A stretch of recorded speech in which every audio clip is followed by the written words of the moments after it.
Okay, so Jimmy Uso's explanation as to why he did what he did at SummerSlam was kind of how I predicted it, right?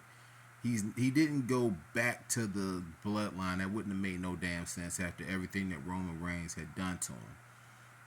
His logical reason for doing what he did to Jay was to prevent him from becoming Roman Reigns.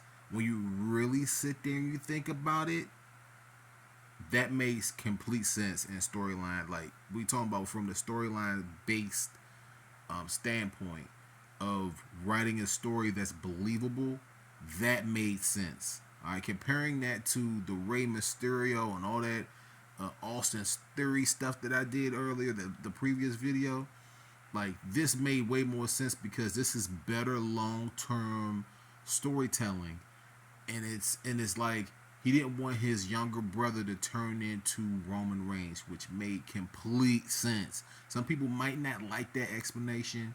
People probably still gonna boo Jay, but it makes sense. You can tell because of the way that Reigns acted during this segment. All right, so I'm about to get to that in a second.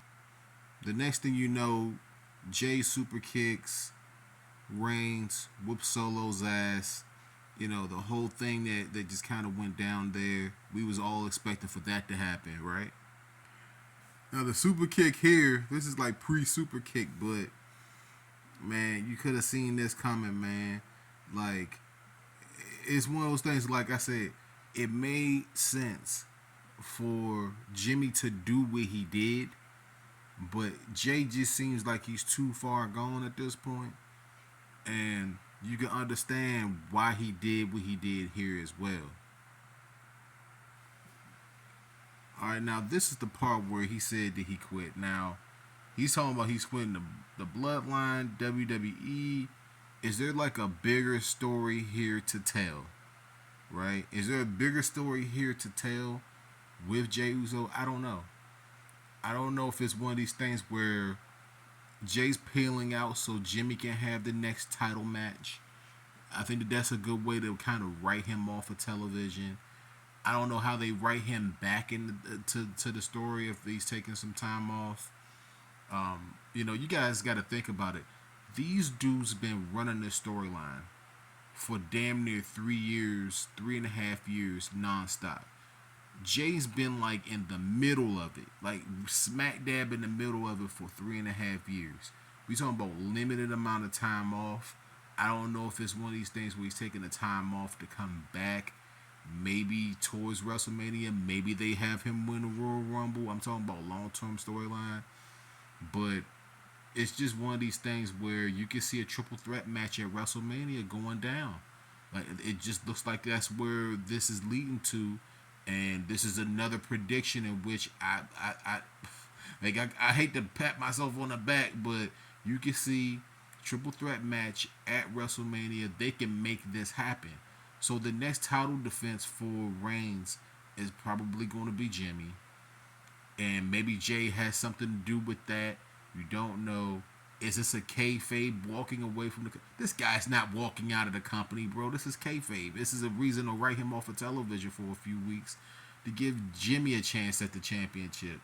All right, that's what this is. Okay, he's not walking away. There's too much money for these people to be making with Jey Uso. All right, so let me know how you guys feel down below, man.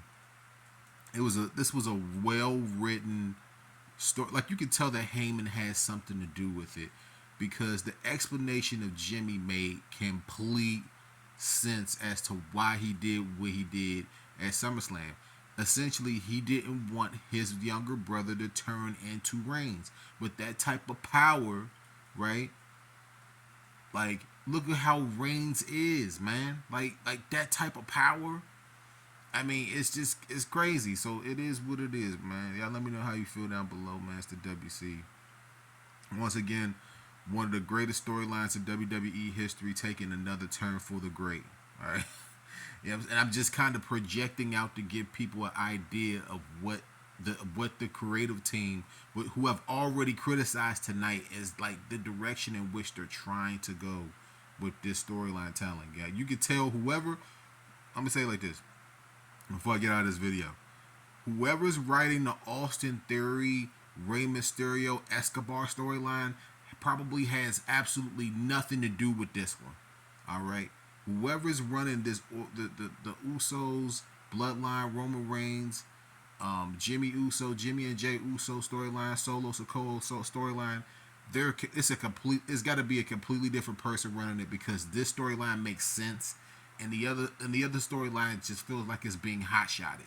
There's no long term story telling there, and there's long term story telling being done here, which makes it great. So let me know how you guys feel down below. It's the WC. I'm gone.